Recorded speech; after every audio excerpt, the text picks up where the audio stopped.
João, capítulo 17 do Evangelho de João. Tendo Jesus falado essas coisas, levantou os olhos ao céu e disse: Pai, é chegada a hora. Glorifica a teu Filho, para que o Filho te glorifique a ti. Assim como lhe conferiste a autoridade sobre toda a carne, a fim de que ele conceda a vida eterna a todos os que lhe deste. E a vida eterna é esta: que te conheçam a ti, o único Deus verdadeiro, e a Jesus Cristo a quem enviaste. Eu te glorifiquei na terra, consumando a obra que me confiaste para fazer. E agora glorifica-me, ó Pai, contigo mesmo, com a glória que eu tive junto de ti, antes que houvesse mundo. Manifestei o teu nome aos homens que me deste do mundo. Eram teus, tu nos confiaste, e eles têm guardado a tua palavra. Agora eles reconhecem que todas as coisas que me tens dado provêm de ti. Porque eu lhes tenho transmitido as palavras que me deste, e eles as receberam, e verdadeiramente conheceram que saí de ti, e creram que tu me enviaste. É por eles que eu rogo. Não rogo pelo mundo, mas por aqueles que me deste, porque são teus. Ora, todas as minhas coisas são tuas, e as tuas coisas são minhas, e neles eu sou glorificado. Já não estão no mundo, já não estou no mundo, mas eles continuam no mundo, ao passo que eu vou para junto de ti. Pai Santo, guarda-os em teu nome que me deste, para que eles sejam um, assim como nós. Quando eu estava com eles, guardava-os no teu nome que me deste, e protegi-os. E nenhum deles se perdeu, exceto o filho da perdição, para que se cumprisse a Escritura. Mas agora vou para junto de ti. E isto falo no mundo, para que eles tenham meu gozo completo em si mesmos. Eu lhes tenho dado a tua palavra, e o mundo os odiou, porque eles não são do mundo, como também eu não sou. Não peço que os tires do mundo, e sim que os guardes do mal. Eles não são do mundo, como também eu não sou. Santifica-os na verdade, a tua palavra é a verdade. Assim como tu me enviaste ao mundo, também eu os enviei ao mundo. E a favor deles eu me santifico a mim mesmo, para que eles também sejam santificados na verdade. Não rogo somente por estes, mas também por aqueles que vierem a crer em mim, por intermédio da sua palavra, a fim de que todos sejam um.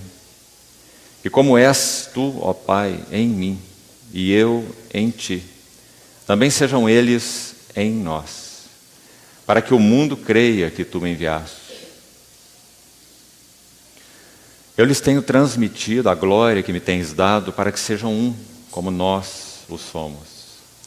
Eu neles e tu em mim, a fim de que sejam aperfeiçoados na unidade, para que o mundo conheça que tu me enviaste e os amaste, como também amaste a mim. Pai, a minha vontade é que onde eu estou, estejam também comigo os que me deste, para que vejam a minha glória, glória que me conferiste, porque me amaste antes da fundação do mundo. Pai justo, o mundo não te conheceu, eu, porém, te conheci.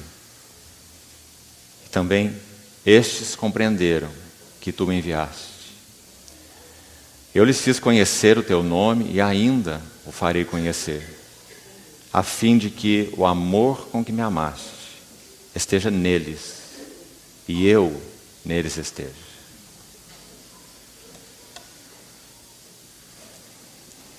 Senhor, te agradecemos por essa manhã de comunhão.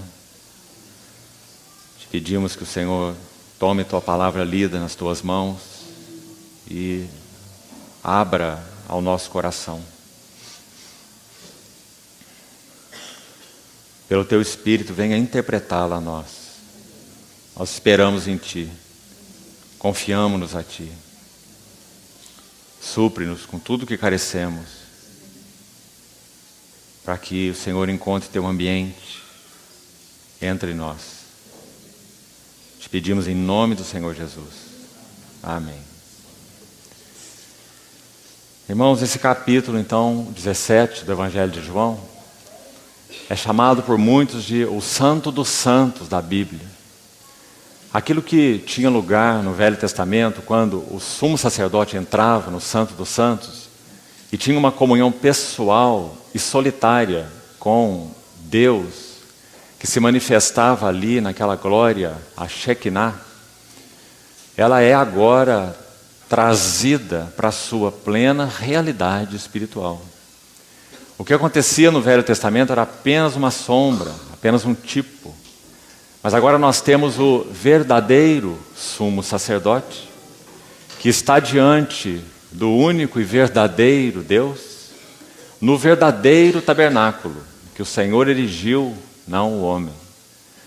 Quando nós ouvimos nosso Senhor orar, nós temos a oportunidade única de conhecer o coração do Pai através do Filho. O Evangelho de João, no capítulo 10, nosso Senhor disse, João registrou ali, que Ele e o Pai são um. Então, a unidade, em primeiro lugar, do coração do Pai e do Filho, são o ponto mais evidente e maravilhoso dessa oração. Aquilo que o Pai tem no coração, o Filho tem no coração. Nosso Senhor Jesus, como segredo de sua vida humana, já que viveu em tudo semelhante aos irmãos, foi que Ele colocou a sua vontade em absoluta submissão à vontade do Pai. Nós erramos quando olhamos a vida de Jesus como se a vontade dele fosse substituída pela vontade do Pai, porque esse não foi o caso. Quando ele vai ao Getsêmani, registrado aí no capítulo seguinte, e ora, ele também fala sobre sua vontade e submete a sua vontade à vontade do Pai. São duas vontades: a vontade do Pai, a vontade do Verbo encarnado. Mas o Verbo encarnado submeteu em absoluto a sua vontade à vontade do Pai. Então aquelas duas vontades correram juntas, ou concorreram paralelamente. Quando nós o ouvimos orar, então nós vemos que aquilo que é a vontade do Pai é expressa através da vida, do ministério e agora aqui, sobretudo, da intercessão do Filho. Então, há alguns pontos de extremo valor para que nós possamos compartilhar nessa manhã, já que nós não poderíamos, nesse capítulo, selecionar nenhum versículo como sendo especial. Toda palavra, cada palavra do Senhor é uma expressão daquilo que existe no coração eterno do Pai eterno. Aquele que desde antes da fundação do mundo ouviu o Filho se apresentar como sendo um cordeiro para que o propósito eterno de Deus se realizasse. No que nós podemos chamar de o conselho eterno da Trindade, antes que houvesse mundo, o Filho gerado de Deus, e por isso é Deus, ele se apresenta como Filho para ser cordeiro. E quando ele assim se apresenta, e essa sua apresentação é aceita, então esse propósito eterno do Pai é concebido em função dessa apresentação do Filho de Deus. Deus não concebeu o seu propósito alheio ao Filho. Ele concebeu o seu propósito junto com o Filho e junto com o Espírito. É o propósito eterno da Trindade. E fica tão evidente nessa oração que esse propósito eterno tinha 2 objetivos. 2. O primeiro deles é que o Filho mesmo tivesse primazia em todas as coisas. Nunca, queridos irmãos, quando falamos do eterno propósito que Deus estabeleceu em Cristo Jesus, a frase de Paulo em Efésios 3, nós poderíamos colocar a igreja em primeiro lugar. Não. O propósito eterno de Deus não pode ser descrito assim. O propósito eterno de Deus é, em primeiro lugar, que Cristo tenha primazia em todas as coisas. Aprove a Deus que nele residisse toda a plenitude, para que ele tenha toda a primazia, que na dispensação da plenitude dos tempos possa convergir nele todas as coisas, tanto as do céu quanto as da terra. E então, por causa desse plano eterno de Deus, ele designou e determinou que, quando o Filho experimentasse essa realização final de todas as coisas convergindo nele, para a glória dele, já que ele é o Criador, já que nele tudo subsiste, já que dele, por meio dele, para ele são todas as coisas, mas também Deus determinou que fosse unido a ele um corpo de muitos filhos, que então é também chamado de a esposa de Cristo, corpo de Cristo, novo homem de uma nova criação. Então aí a igreja tem o seu lugar, por graça, nesse propósito eterno, fazendo parte como corpo daquele filho, que então é o cabeça. Mas toda a atenção continua sendo o próprio filho e não a igreja. Todas as vezes que a igreja, de alguma maneira, assume um lugar central, seja na nossa visão, na nossa pregação ou na nossa experiência, nós então teremos uma inversão horrível. Nós iríamos adotar a lua como sendo o sol. A igreja tem sim um lugar central no propósito de Deus, mas não o lugar de primazia. A glória da igreja é que ela pode refletir glória de Cristo. A glória da igreja é poder ter nela formado o caráter único do Filho de Deus. Meus filhinhos, por quem sofro dores de parto, até que Cristo seja formado em vós. Esse é o propósito eterno de Deus. Então, quando nós vemos o Filho de Deus orando, é claro que nós teríamos que identificar essas duas coisas. Porque Ele sabe que o propósito eterno de Deus é que Ele tenha toda a glória. Por isso Ele diz assim no verso 5, agora glorifica-me. Veja o que Ele diz. Será que a igreja pode orar assim ao Senhor? Senhor, glorifica-nos. Isso não é uma maneira adequada da igreja orar. Mas o Senhor Jesus ora, glorifica-me contigo mesmo, com aquela glória que eu tive junto de ti antes que houvesse mundo. E nós, e quanto a nós? Paulo fala assim em Romanos 8, aqueles que ele chamou, ele também justificou. E aos que justificou, ele também glorificou. Porque nós somos colocados numa união orgânica com Ele. Mas isso não significa que a igreja é o foco, ou a igreja então resume o eterno propósito de Deus. Definitivamente não. Então nessa oração nós vamos ver essas duas coisas de novo com muita clareza. Cristo, particularmente, é o assunto dos 5 primeiros versículos. É Ele mesmo. Nós já vamos voltar a eles agora mesmo. A partir do versículo 6 dessa oração. Então ele diz, manifestei o teu nome aos homens que me deste do mundo. Eram teus, tu me os confiaste, e eles têm guardado a tua palavra. E daí até o final da oração, então entra os homens que tu me deste. Em outras palavras, a igreja. Mas nos 5 primeiros versículos, só Cristo. E o propósito do Pai em função de Cristo, para Cristo, e que tem Cristo como centro. Então, no primeiro versículo, ele diz, Pai, é chegada a hora.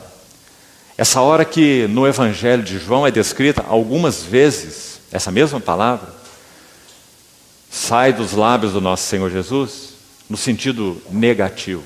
Ainda não é chegada minha hora. Mas quando ele está já nos seus últimos dias do seu serviço e antes de se oferecer no Calvário, então essa hora está presente de uma maneira muito vívida no coração dele. E já no capítulo 12, 6 dias antes da Páscoa, quando ele é ungido por Maria de Betânia, ele diz assim: que direi eu?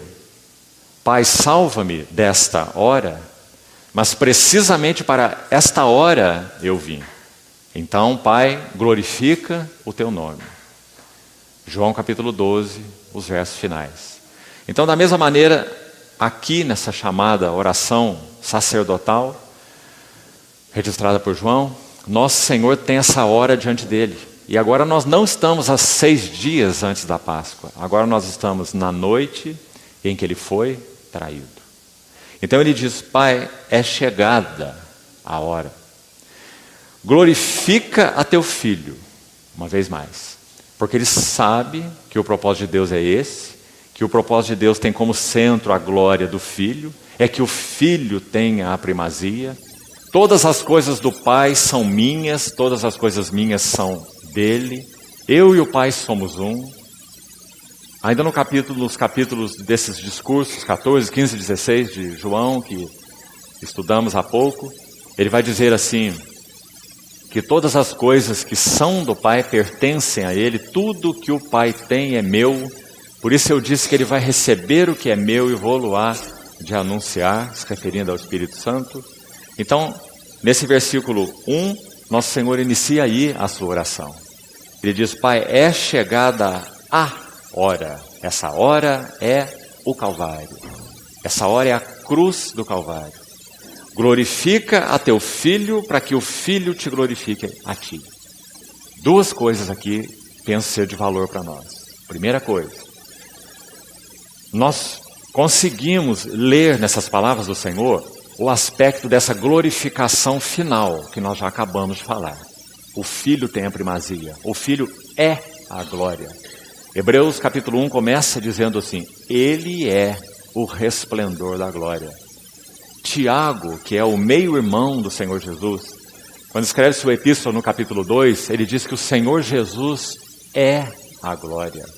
Não tenhais a fé em nosso Senhor Jesus Cristo, vírgula, a glória. Então, sabemos que aqui está envolvido esse aspecto final da glorificação, de toda a glória ao Filho, da primazia do Filho, da preeminência do Filho, da centralidade do Filho. Mas creio que há algo mais aqui. Que algo mais é esse? Observe aqui. Quando nosso Senhor diz: glorifica teu Filho, para que o Filho te glorifique a ti. O livro de Hebreus, que tem um paralelo impressionante com essa oração de João 17, não poderia ser diferente, porque o assunto mais central de Hebreus é que Jesus é o grande sumo sacerdote que penetrou os céus. Então é claro que essa oração tem um paralelo enorme com o livro de Hebreus.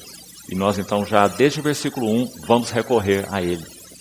E vamos buscar entender o que mais o Senhor Jesus quis dizer aqui e que não diz respeito a essa glória final, essa glória dessa glorificação final, quando ele já estivesse no trono e tudo então fosse convergido para ele nos propósitos eternos de Deus. Mas há algo aqui que o capítulo 2 de Hebreus vai nos ajudar de uma maneira importante. Vamos abrir lá, por favor.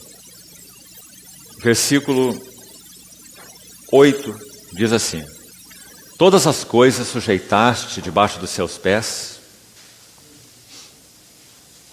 e desde que lhe sujeitou todas as coisas, nada deixou fora de seu domínio. Agora, porém, ainda não vemos todas as coisas a ele sujeitas. Vemos, todavia, aquele que por um pouco, e a ideia aqui é pouco de tempo, aquele que por um pouco de tempo, ou seja, durante o período da sua encarnação, o verbo encarnado, por um pouco ele foi feito menor que os anjos, Jesus. Agora aqui uma frase importante, então leia com cuidado. Por causa do sofrimento da morte, foi coroado de glória e de honra para que, pela graça de Deus, provasse a morte por todo homem. Entendeu o versículo, irmão? Esse versículo está dizendo que Jesus foi coroado de glória e de honra para provar a morte. Já atentou para esse fato importante aí? Não está dizendo que Jesus foi coroado de glória e de honra depois da morte.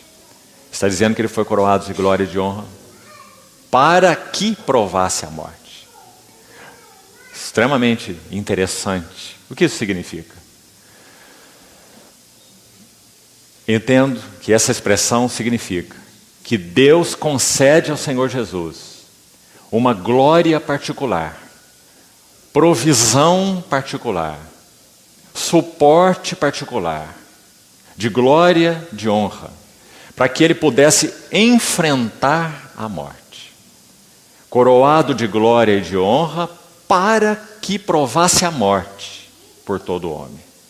Então, quando nosso Senhor ora em João 17, glorifica o teu filho, para que o filho te glorifique a ti, nós entendemos que o Senhor não está se referindo apenas ao seu trono vindouro, mas entendemos que o Senhor está pedindo que ele seja glorificado pelo Pai, nas palavras de Hebreus, concedido a ele glória e honra, para que ele provasse a morte por todo homem. Que coisa mais maravilhosa é essa? Porque nós estamos vendo então que o Verbo encarnado orando, ele está em estrita, completa dependência da provisão do Pai, para que ele passasse uma hora que para nós é indecifrável. Quando então ele vai dizer: Deus meu, por que me desamparaste? Quem de nós é capaz de conhecer o significado dessa hora? Então glorifica teu filho, para que o filho glorifique a ti. Para que essa determinação do Senhor de ir à cruz não seja demovida de sua mente. Para que ninguém realmente o tire do caminho. Irmãos, ele vai ao Getsemane orar, imediatamente depois dessa situação em João 17. E ali, embora o texto não registre, nós sabemos que o Getsemane foi uma das horas mais terríveis em termos de tentação satânica. Penso que poderíamos colocar aqui juntos o deserto e o Getsemane. No deserto a Bíblia é muito clara. E o diabo se aproximou dele. E aquele processo que nós já conhecemos, terrível para o Senhor, ocorreu. A sua tentação no deserto. Da mesma maneira nós pensamos no Getsemane. Por isso o capítulo 5 de Hebreus, que já citamos ontem, vai dizer que o Senhor ofereceu com forte clamor e lágrimas, súplicas a quem o podia livrar da morte. E tendo sido ouvido por causa de sua piedade, embora sendo filho, aprendeu a obediência pelas coisas que sofreu. E tendo sido aperfeiçoado, tornou-se o autor da salvação eterna para todos que lhe obedecem. São maravilhosos esses versículos, irmãos. Então glorifica teu filho, Pai, para que o filho te glorifique a ti. Então entendemos melhor essas palavras com a luz de Hebreus. Deus lhe concedeu glória e honra para que provasse a morte por todo homem. Versículo 2. Assim como conferiste autoridade sobre toda a carne, a fim de que ele conceda a vida eterna a todos os que lhe deste. E a vida eterna é esta: que te conheçam a ti, o único Deus verdadeiro, e a Jesus Cristo, a quem enviaste. Verso 3, tão importante. Nosso Senhor Jesus está orando pelo quê? Irmãos, Ele está orando por conhecimento espiritual. Conhecimento espiritual. Já falamos um pouco disso também nas outras sessões. Não é conhecimento teológico. Não é conhecimento bíblico. É conhecimento espiritual. É claro que esses elementos são instrumentos. A Bíblia é um instrumento para nos levar a um conhecimento espiritual de Cristo. Paulo, quando ora aos Colossenses, esse é seu encargo. E aos Efésios também. Aos Colossenses ele diz que transbordeis de pleno conhecimento da sua vontade, em toda sabedoria e entendimento espiritual. Veja o que Paulo está dizendo. Mesma coisa que nosso Senhor. Vida eterna é esta, que te conheçam a ti, o único Deus verdadeiro. Ele está falando de um conhecimento experimental. Ele está dizendo que nós somos chamados para uma vida de união com Cristo. Ele está dizendo que Ele é a videira verdadeira e nós os ramos, e que nós somos chamados para permanecer no seu amor, dando fruto, mais fruto, muito fruto. Então ele se refere a esse conhecimento espiritual de Cristo. Irmãos, conhecimento espiritual é tudo em nossa vida cristã.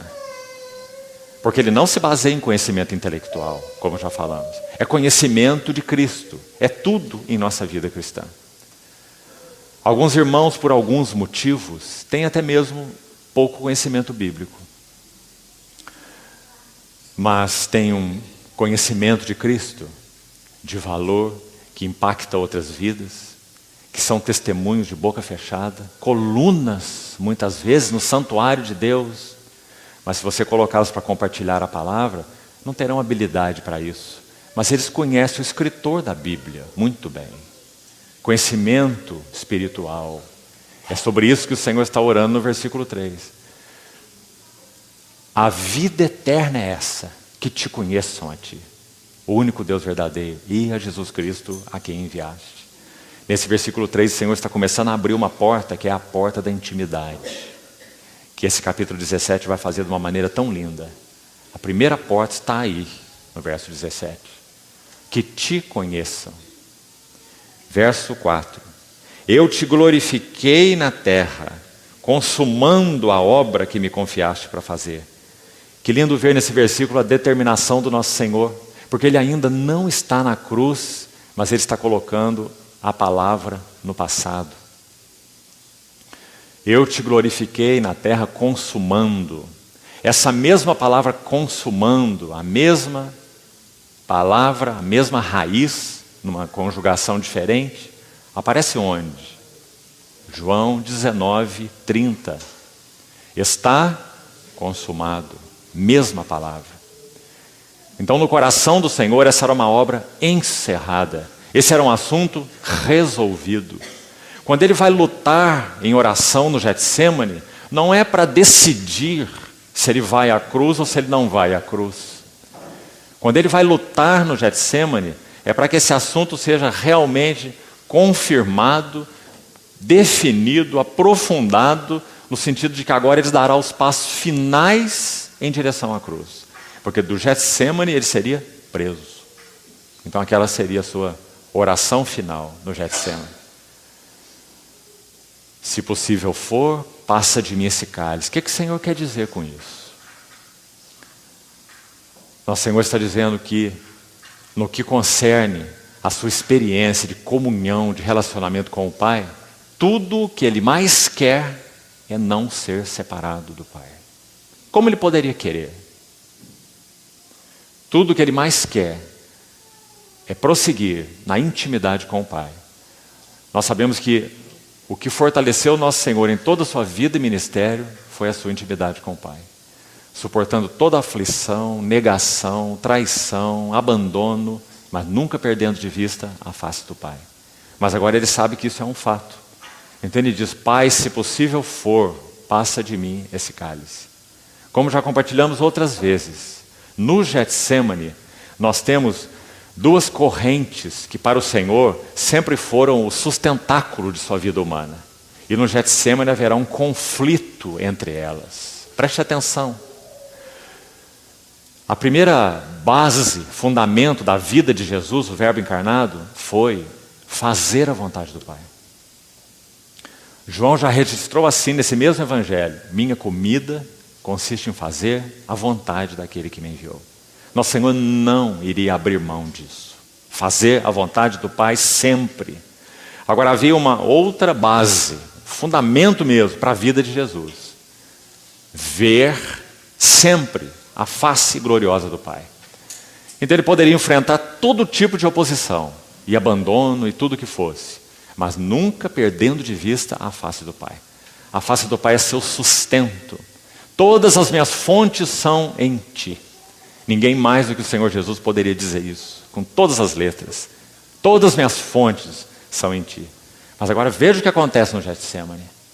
Aquele filho que não abre mão de fazer a vontade do Pai. Aquele filho que não abre mão de ver a face sorridente do Pai, em meio a tantas faces carrancudas. Sabe o que acontece no Getsemane? Ele agora sim, nessa hora, ele enfrenta o choque dessas duas vertentes. Ele sabe que se ele quer continuar fazendo a vontade do Pai até o fim, ele necessariamente teria que perder de vista a face do Pai. E esse é o motivo da angústia do Getsemane. É uma angústia que nós não podemos penetrar, mas podemos saber o motivo dela. E esse é o motivo dela. Qual é a vontade do Pai? Conduzir muitos filhos à glória. Que Cristo seja o cabeça de um corpo de muitos filhos. Essa vontade do Pai. Nosso Senhor vai cumprir a vontade do Pai. Mas para que Ele seja o cabeça de muitos filhos, e muitos filhos sejam introduzidos no abraço eterno da Trindade, Ele teria que perder de vista a face do Pai. Porque aquele que não conheceu o pecado, Deus o fez pecado por nós, para que nele nós fôssemos feitos justiça de Deus, para que os inimigos fossem reconciliados, para que aqueles que estavam nas trevas viessem à luz, para os que estavam mortos tivessem vida. Então o Filho de Deus teria que experimentar morte, trevas, abandono e separação. E por isso ele agoniza no Getsemane. Minha alma está profundamente angustiada até a morte. Então, no verso 4, o Senhor tem essa obra como já sendo consumada no seu coração. Consumando a obra que me confiaste para fazer. E agora, glorifica-me, ó Pai, contigo mesmo, com a glória, ou aquela glória, que eu tive junto de ti antes que houvesse mundo. Que versículo mais maravilhoso, irmão. Irmão, é tão difícil usar palavras para expressar essas coisas. Vamos tentar. Na eternidade, na Trindade, o Pai é chamado essa primeira pessoa. Por quê? O Filho de Deus, o Verbo, é chamado a segunda pessoa. O Espírito Santo a terceira pessoa. Pessoas distintas, elas não se confundem. Pai não é filho, filho não é pai. Há distinção nas pessoas da Trindade. Mas ao mesmo tempo não há nenhuma divisão possível em nenhuma instância. Nem quando o Verbo fez carne, nem quando foi glorificado, nem antes, nem depois da cruz. Nunca a Trindade se quebrou, porque a Trindade é inquebrável. Uma única essência, mas três subsistências, três pessoas. Por que o Pai é chamado de primeira pessoa, o Filho de segunda pessoa? Esses termos não são bíblicos, é claro. Mas são palavras para tentar nos ajudar a entender esse mistério também indecifrável. Como poderíamos decifrar a Trindade? Mas, graças a Deus pelo Espírito, nós podemos ter alguma contemplação. Isso já nos deixa tão assombrados. Por que primeira pessoa, segunda pessoa? Penso que poderíamos dizer assim, ou pensar assim. Deus, o Deus único, a divindade, ao se conhecer, gera uma imagem de si que é perfeitamente igual a si. Essa imagem que essa divindade gera de si é chamado na Bíblia de Verbo, Filho. E esse conceito é chamado por muitos de geração eterna. Significa que o Filho nunca teve um começo. Ele é sem princípio de dias e sem fim de existência. Lembra de Hebreus 7? Ele é o Filho eterno. Então ele não é criado por Deus, ele é gerado de Deus. E o que significa ser gerado de Deus? Não, nossa mente não compreende não. Não adianta colocar em palavras teológicas. Mas veja se essa frase te ajuda. Deus, o Deus único, ao se conhecer, e como que Deus se conhece? Plenamente. Como que nós nos conhecemos? Parcialmente. Agora, Deus conhece a si perfeitamente? Sim. Deus tem um autoconhecimento pleno de quem Ele é e perfeito. Então, nesse ato, que é um ato eterno, quando que Deus começou a se conhecer? Teve um tempo que Deus começou a se conhecer? Não. Deus sempre se conheceu, porque Deus é. Então Deus, ao se conhecer, Ele gera uma imagem de si, que é exatamente igual a si. E essa imagem, então, a Bíblia chama de o Verbo de Deus. Então Paulo, em Colossenses, escrevendo aos Colossenses, ele vai dizer: Ele é a imagem do Deus invisível. E escrevendo aos Coríntios, 2 Coríntios 4, ele vai dizer: foi Deus que disse, de trevas resplandecerá a luz. Ele resplandeceu em nossos corações para a iluminação do conhecimento da glória de Deus na face de Cristo. Nós pregamos a Cristo, que é a imagem de Deus, 2 Coríntios capítulo 4. Então, nesse ato eterno de se conhecer, Deus gera uma imagem, que é o seu Logos, o seu Filho. Então, no versículo 5, o que o Filho fala? Repetindo o versículo. Talvez agora possamos vê-lo numa luz mais adequada. Quando ele diz: glorifica-me, ó Pai, contigo mesmo com aquela glória. Que glória? Glória do Filho que é a imagem de Deus. Glória do Filho que é gerado de Deus nessa geração eterna. Aquela glória que eu tive junto de ti antes que houvesse mundo. Então no versículo 6, ele vai iniciar introduzindo isso que ele chama de os que me deste. E agora aí a igreja está presente na sua oração desde o versículo 6. Manifestei teu nome aos homens que me deste do mundo. O Senhor usa essa frase várias vezes, você já percebeu? Que me deste, que me deste, que me deste. No capítulo 10 de João, o Senhor já tinha dito: aquilo que o Pai me deu é maior do que tudo. E esses são esses filhos que Deus escolheu no seu coração antes da fundação do mundo. Paulo os chama de eleitos de Deus. Eleitos em Cristo antes da fundação do mundo. Verso 7. Agora eles reconhecem que todas as coisas que me tens dado provêm de ti. Você se lembra aquela frase que o pai do pródigo, em Lucas 15, disse para esse filho que ficou em casa? Uma frase muito interessante, que é tão bem aplicada ao Senhor Jesus. Você sabe que o coração daquele filho era todo errado, não compreendia seu lugar, sua posição de filho, e que ele estava ali na herança do pai, e ele era o filho do pai, então ele teve aquela atitude tão inadequada na parábola que o Senhor contou. Mas escute o que o pai fala para aquele filho, quando o pródigo volta. Ele diz assim: meu filho, tu sempre estás comigo, tudo que é meu é teu. Que frase mais preciosa é essa? Porque isso é verdadeiro com relação ao nosso Senhor Jesus. Quem é o Senhor Jesus? O que o pai pode dizer dele? Exatamente essas palavras: meu filho, tu sempre estás comigo, tudo o que é meu é teu. Então, no versículo 7, eles reconhecem que todas as coisas que me tens dado provêm de ti. Porque eu lhes tenho transmitido as palavras que me deste, e eles as receberam. João começa o evangelho com essa palavra. Veio para o que era seu, mas os seus não receberam. Se referindo à nação de Israel em geral. Mas a todos quantos o receberam, deu-lhes o poder de serem feitos filhos de Deus. Maravilhoso. Aqui a palavra é repetida. Eles receberam e verdadeiramente conheceram que eu saí de ti e que tu me enviaste. Agora chegamos a esse verso 9. Escute. É por eles que eu rogo.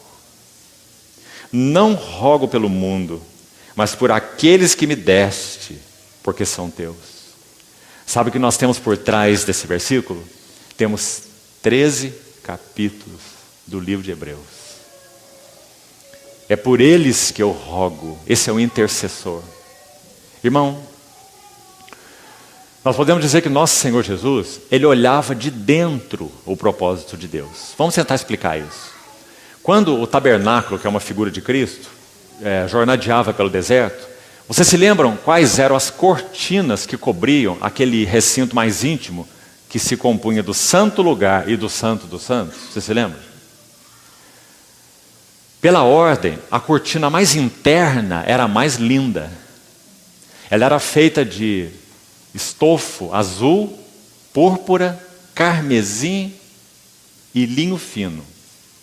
Só que os artífices, conforme o livro de Êxodo vai dizer, habilitados pelo Espírito Santo, aqueles artesãos, eles iriam bordar querubins. Então quem olhava aquele ambiente por dentro, imaginemos que estamos dentro desse lugar, que nós iríamos ver aqui como a primeira coberta, essas cores nesses estofos, azul, púrpura, carmesim, linho fino, retorcidos e obra de artista, de bordador, os querubins da glória. Tudo isso era visto de dentro. Depois a segunda coberta era de peles de carneiro. Depois a outra coberta era de peles de carneiro, tintas de vermelho, tingidas de vermelho. E por último era coberta de peles de animais marinhos, provavelmente o texugo, que era comum naquela região. Então quem olhava agora esse tabernáculo de fora, o que veria? Veria como um ratão caminhando pelo deserto. Né? Esse animal marinho aí, sem nenhuma beleza, um couro grosso, e aquele tabernáculo jornadeava pelo deserto. Ou seja, aqueles que tinham a visão da glória eram somente aqueles que podiam ver de dentro. No caso ali, apenas o sumo sacerdote. Quando o templo foi construído, ele tinha umas janelas que eram muito interessantes. As janelas do templo. Você vai ver o registro no livro de Reis. Então, também de Crônicas. Quando o templo era construído, as suas janelas, elas abriam como um foco de câmera fotográfica. Elas tinham a sua abertura. Para o lado de dentro, a sua abertura era pequena. E então, à medida que a parede avançava, a janela abria assim.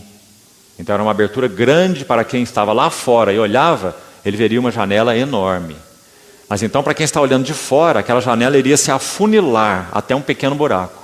Quem estava olhando de dentro era o contrário.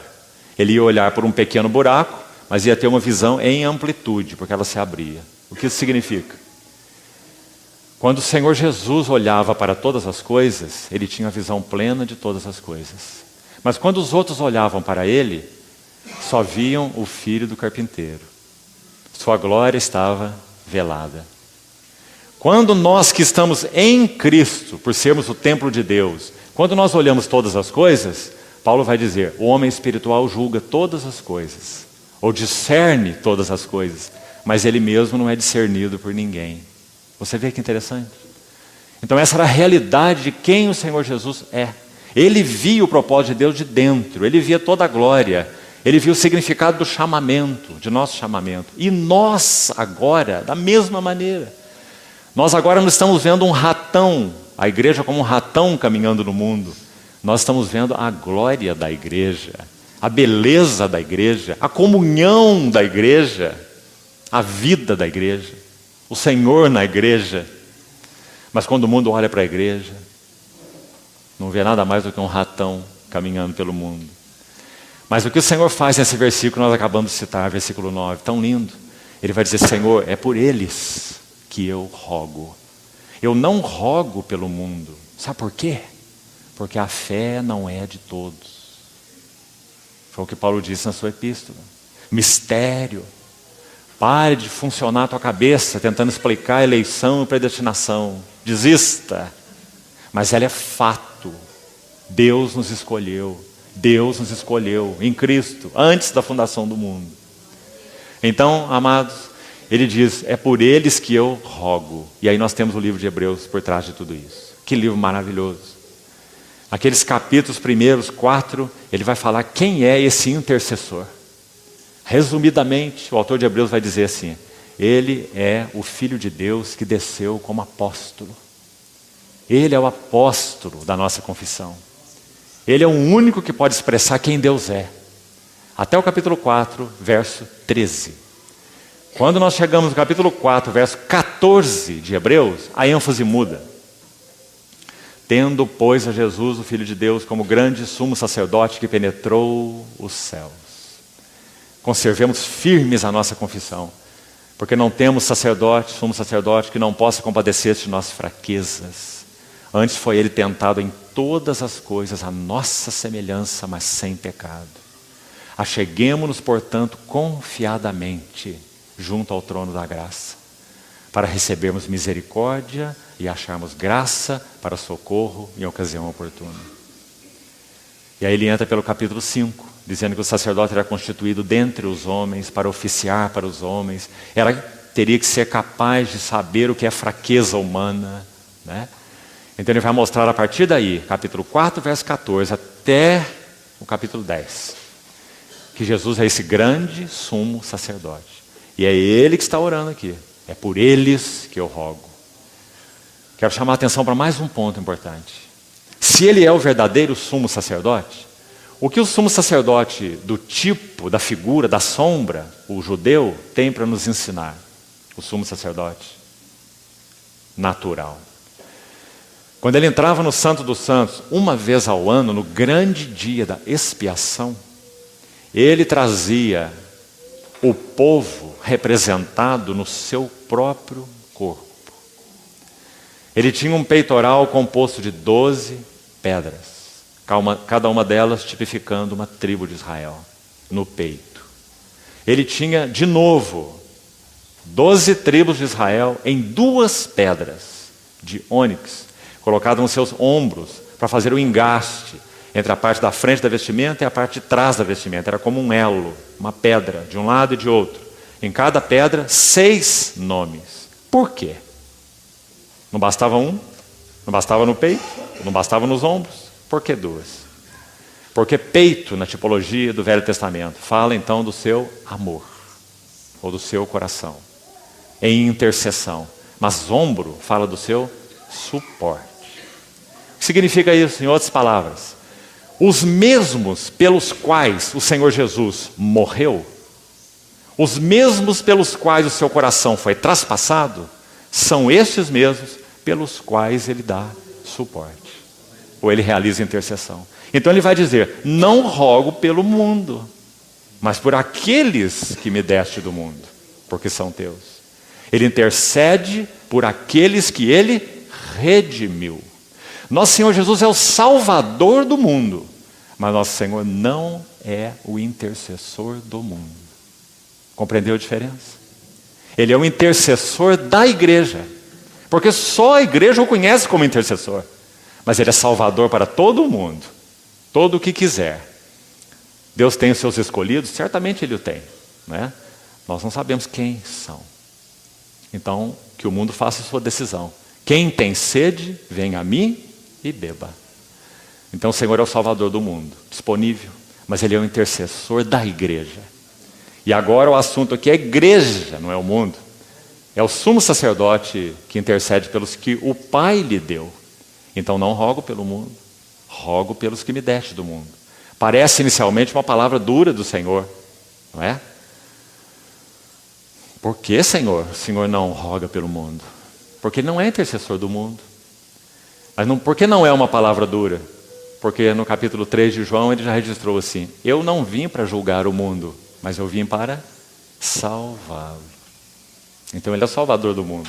Deus amou o mundo, deu seu Filho unigênito, mas ele intercede pelos que já o receberam.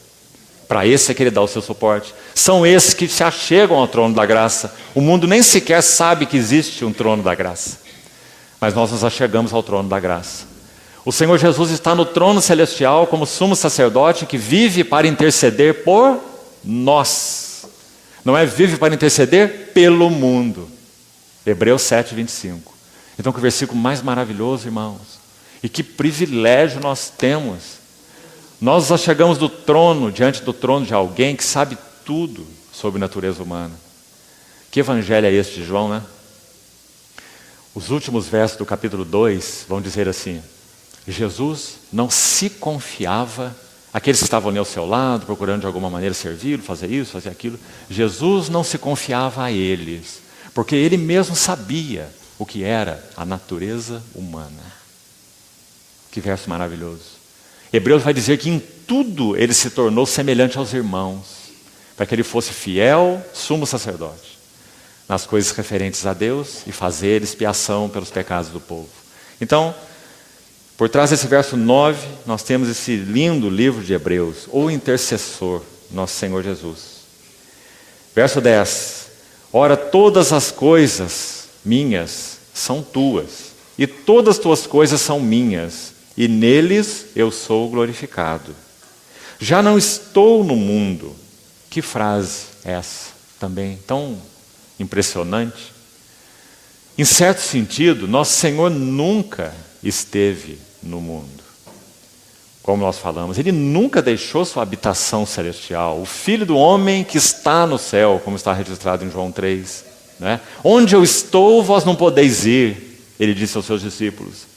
Mas agora, em função dessa completação do seu ministério terreno, Ele vai dizer, já não estou no mundo. Em outras palavras, Ele está dizendo, a minha obra está consumada.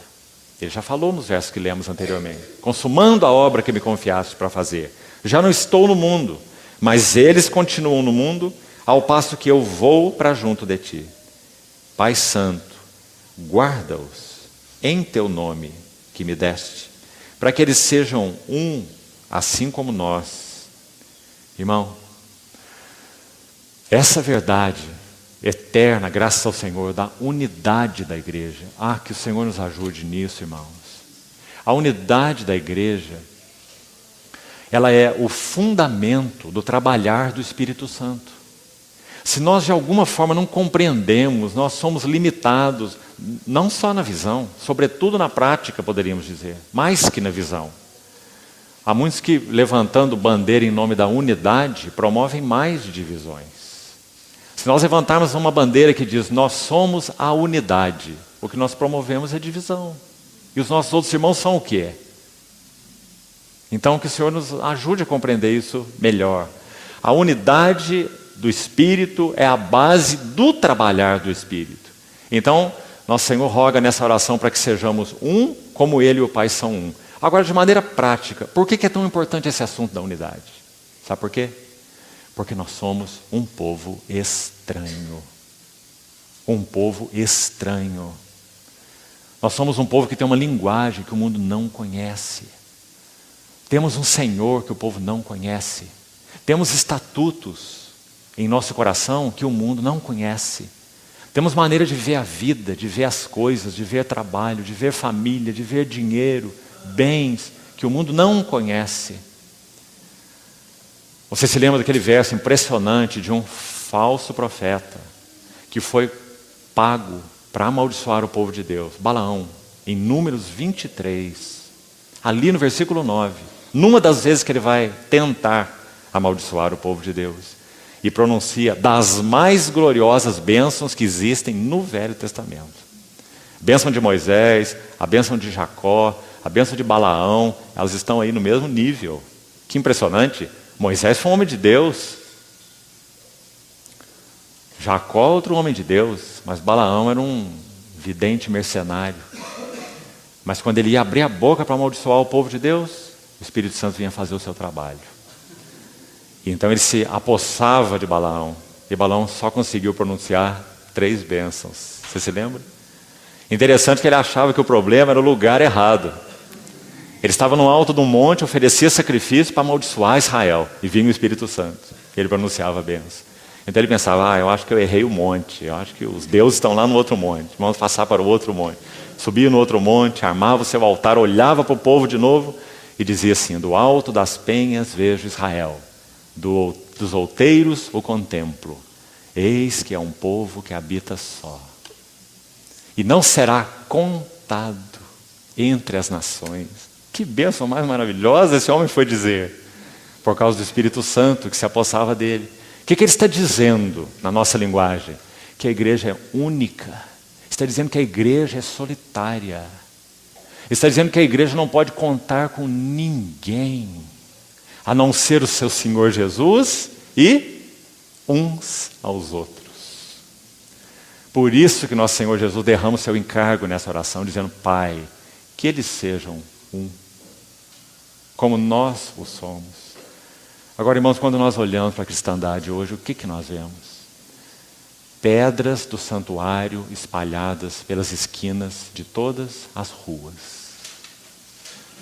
Isso é tão entristecedor para o coração do Senhor, para o Espírito Santo Isso quebra a nossa saúde espiritual.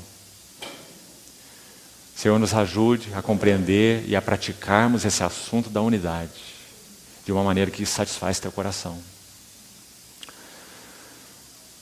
Para que eles sejam um, como nós o somos. Eu neles, tu em mim. Que ponto de encontro mais maravilhoso. Eu neles, tu em mim. Para que eles sejam aperfeiçoados na unidade. Também não é uma palavra importante? Quando nós cremos, nascemos de novo no Senhor Jesus, nós temos um senso de que pertencemos a Ele. E também temos de que pertencemos um ao outro. Nosso batismo nos fala disso. Nós somos batizados não apenas no sentido de identificação com Cristo, mas também no sentido de identificação com o corpo de Cristo. Não é? Em um só Espírito, todos fomos batizados para dentro de um corpo. Então, esse é um senso que todo novo convertido já tem. Mas como precisamos avançar no que ele significa?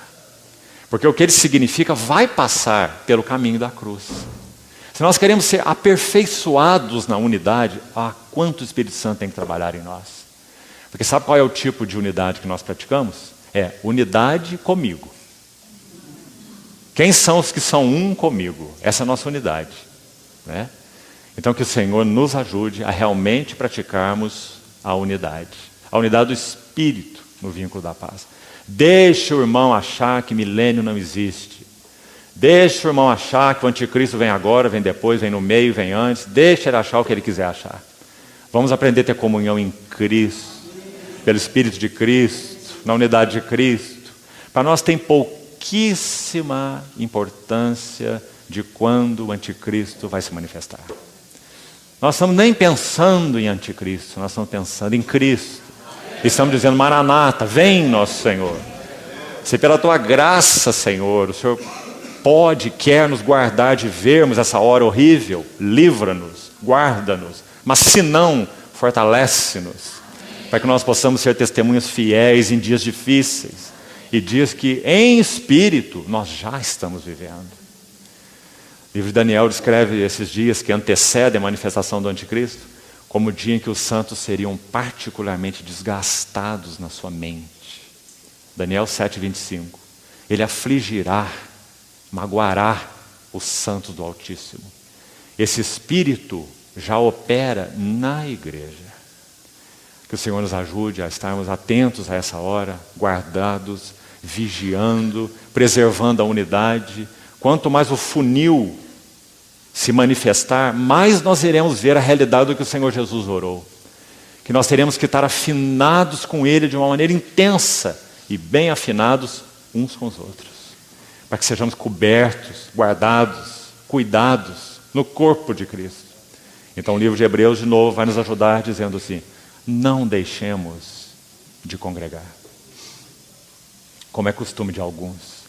Antes façamos advertências uns aos outros. E quanto vedes que o dia se aproxima.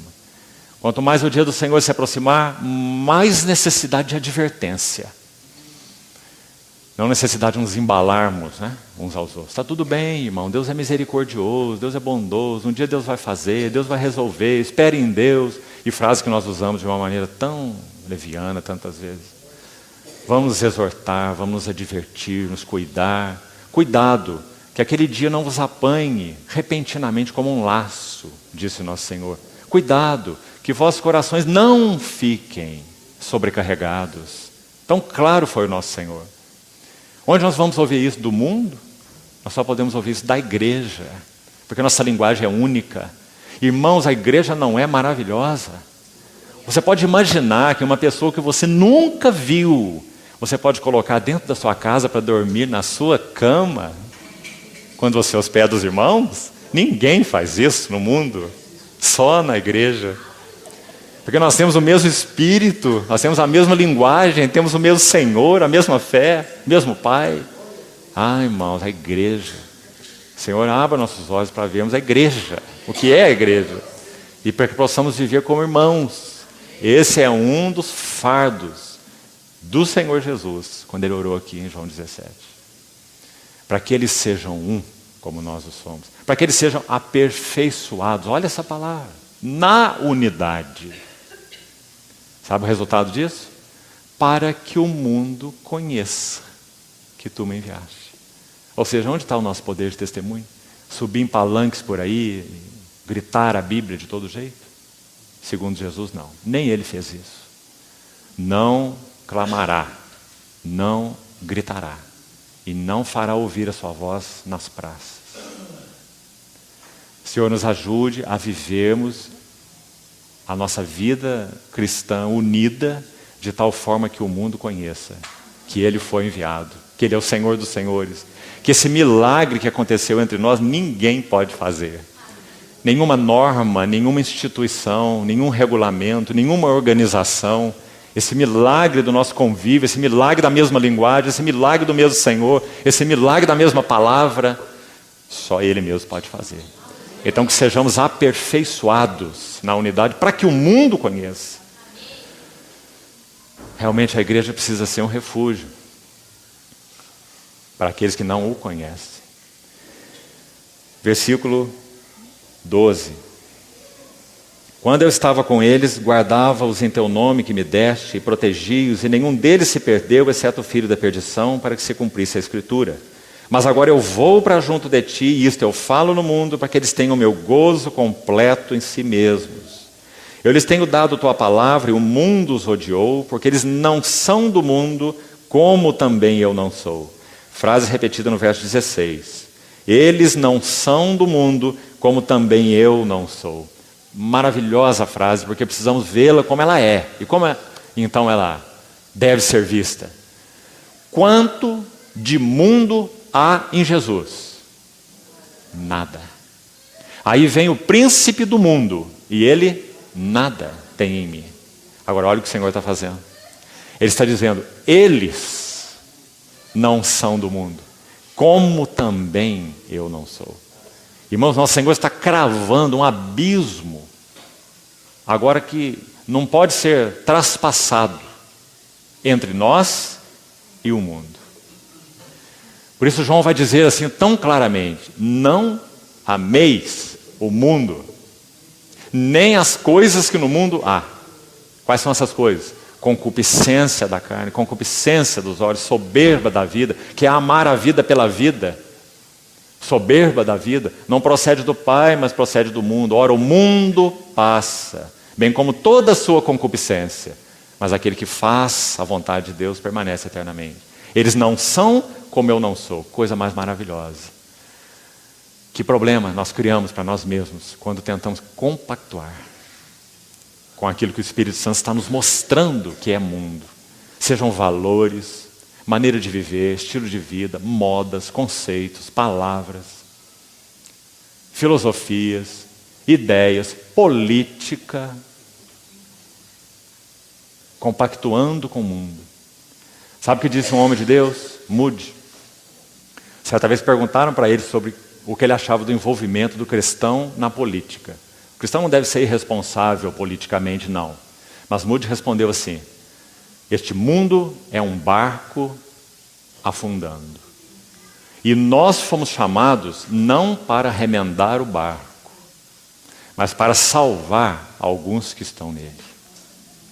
Essa é a nossa relação com a política no mundo. Então que o Senhor guarde nossos corações e o Espírito Santo nos ajude a entender o que o Senhor Jesus quis dizer. Não são. Essa é a palavra para nós. Não somos. Mas se nós quisermos algum tipo de relação, então nós vamos colher as consequências. Porque nós não somos. Quão tristes, irmãos, infelizes, são vidas que, tendo conhecido o Senhor, buscam de alguma maneira um retorno ao mundo. A práticas, a amizades, a ambientes, a literatura, ou seja o que for, mundana. Sabe como Pedro os descreve? Melhor fora que nunca tivessem conhecido a verdade. É como uma porca lavada que voltou ao seu lamaçal. E como um cão que voltou ao seu vômito. Ah, por que será que o Espírito Santo usa palavras tão fortes? Creio que é por causa disso que Jesus acabou de dizer. Eles não são do mundo, como também eu não sou. Santifica-os na verdade, verso 17. A tua palavra é a verdade. Que maravilha. O Senhor Jesus exerceu um ofício, um ministério tríplice. Nosso Senhor Jesus foi o profeta, foi o sacerdote e foi o rei. O seu ofício tríplice. O profeta, como profeta, nosso Senhor Jesus o foi para iluminar. Essa é a finalidade do profeta. Como rei, ele o foi para servir. Veja o lava-pés. Como sacerdote, ele o foi para santificar. Então, nosso Senhor Jesus vai dizer: eu me santifico a mim mesmo, para que também eles sejam santificados na verdade. E aqui nós adoramos de novo o Senhor. Sabe por quê?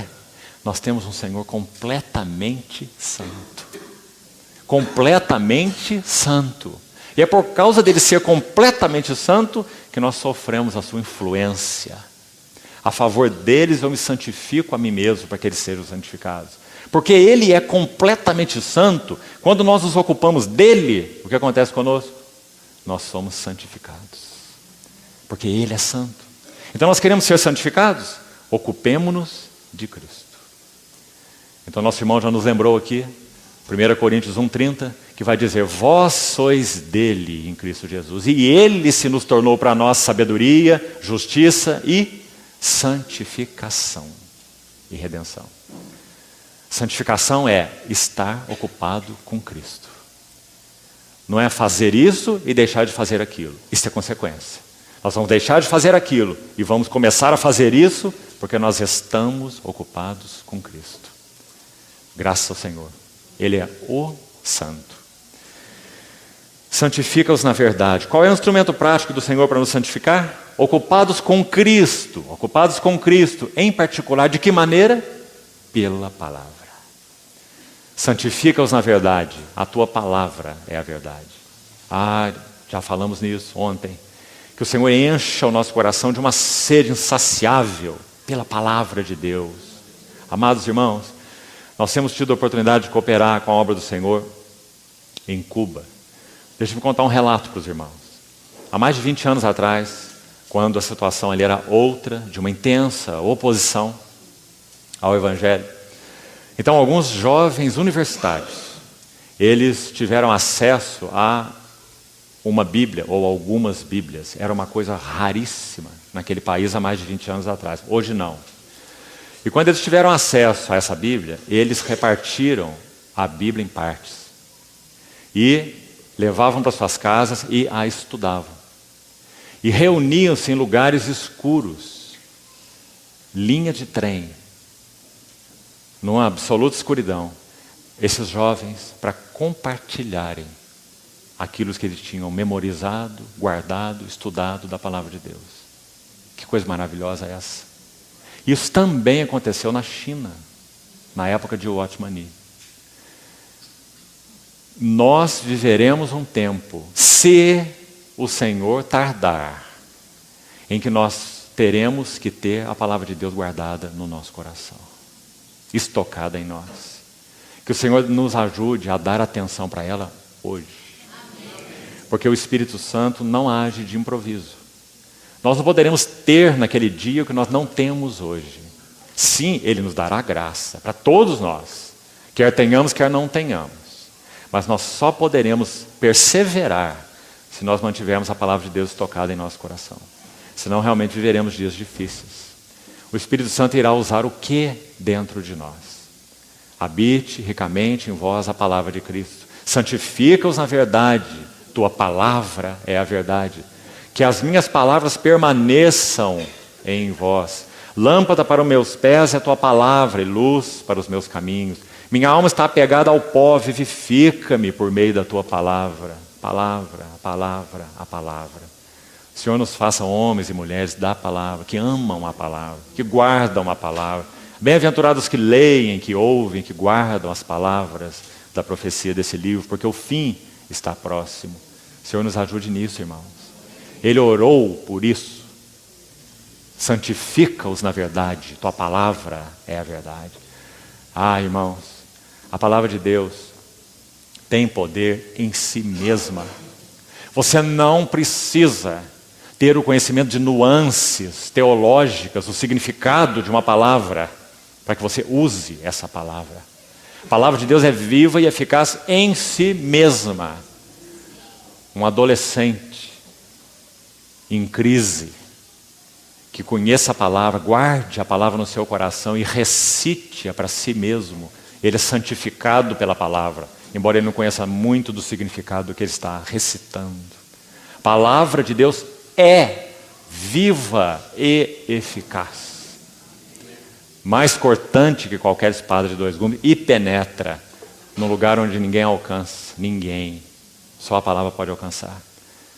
Aqueles recantos mais secretos, a nossa psique mais íntima, nos curar, nos fazer íntegros, santos. Graças ao Senhor. É sobre isso que o Senhor está orando. Verso 18. Assim como tu me enviaste ao mundo, também eu os enviei ao mundo, e a favor deles eu me santifico, para que eles sejam santificados na verdade. Não rogo somente por estes, mas também por aqueles que vierem a crer em mim. Que intercessor maravilhoso. Ele está orando por toda essa era da igreja, aqueles todos que vierem a crer em mim. Por que ele está orando? Porque esse mesmo que ora ali, há quase 2000 anos atrás na história, ele intercede lá, hoje, diante de Deus, vive para interceder por nós. Não apenas rogou ali, mas roga eternamente, porque o trono de graça é um trono estabelecido, desde a ascensão do nosso Senhor. Então ele vive para interceder por nós. Rogo por estes, rogo por aqueles que vierem a crer em mim por intermédio de sua palavra, a fim de que todos sejam um, como és tu, ó Pai, em mim, eu em ti, sejam eles em nós. Palavras mais lindas para dizer o que tentamos explicar aqui com aquela frase. Jesus está orando para que eles, que são seus discípulos, sejam introduzidos nesse abraço eterno do Deus triuno, da Trindade. Como eu sou em ti, como tu és em mim, sejam eles em nós, para que o mundo creia que tu me enviaste. Oh, que privilégio, irmãos. Comunhão da Trindade. Uma comunhão de plenitude, uma comunhão de alegria, uma comunhão de suficiência, uma comunhão de amor. É nessa que nós fomos introduzidos. Vamos concluir com esses versos finais. Vamos comentar só mais um verso. Eu lhes tenho transmitido a glória que me tens dado para que sejam um como nós o somos. Eu neles, tu em mim, para que sejam aperfeiçoados na unidade, para que o mundo conheça. Esse é o segredo do testemunho. Que tu me enviaste e os amaste como também amaste a mim. Pai, a minha vontade. Pai, a minha vontade. Escute bem, irmão. É que onde eu estou. Onde ele está? João 14. Eu estou no Pai e o Pai em mim. Em João 1, o Filho unigênito que está no seio do Pai. Pai, a minha vontade é que onde eu estou, estejam também comigo os que me deste. O que acontece no Evangelho de João? João reclina sua cabeça sobre o peito do Senhor. Sobre o que o Senhor está orando aí? Para que nós reclinássemos a nossa cabeça no peito do Senhor. Onde eu estou, estejais vós também. Ele disse no capítulo 14. Minha vontade é que onde eu estou, estejam comigo os que me deste. Para quê? Para que introduzidos nessa intimidade? O que significa reclinar a cabeça no peito do Senhor?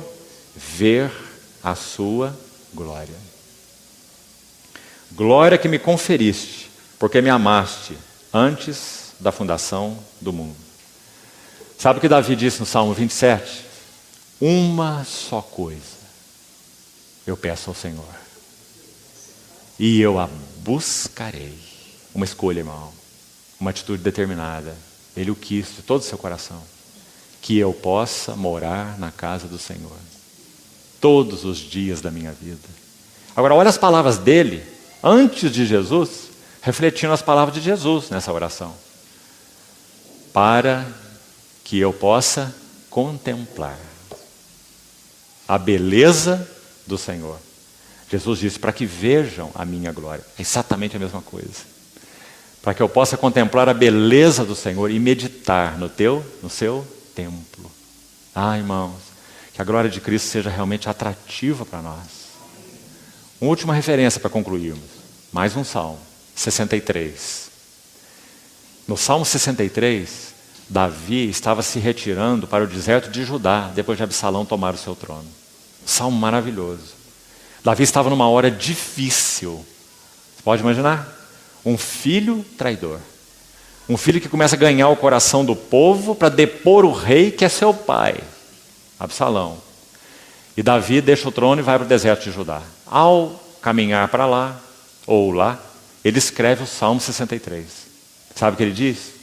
Primeiro, mantenha em mente a hora que Davi estava vivendo. Era uma hora para ele se encher de autopiedade. Mas ele escreve assim: ó Deus, Tu és o meu Deus forte. Eu te busco ansiosamente. A minha alma tem sede de Ti. O meu corpo te almeja. Numa terra árida, exausta e sem água. Assim eu te contemplo no santuário, para ver a Tua força e a Tua glória. Porque a Tua graça é melhor do que a vida. É maravilhoso, irmão. Realmente Davi foi um tipo de Cristo. E o Senhor Jesus agora está orando: Pai, minha vontade é que onde eu estou estejam eles comigo, para que vejam minha glória. Glória que me conferiste porque me amaste antes da fundação do mundo. Que o Senhor, irmãos, nos introduza realmente nisso.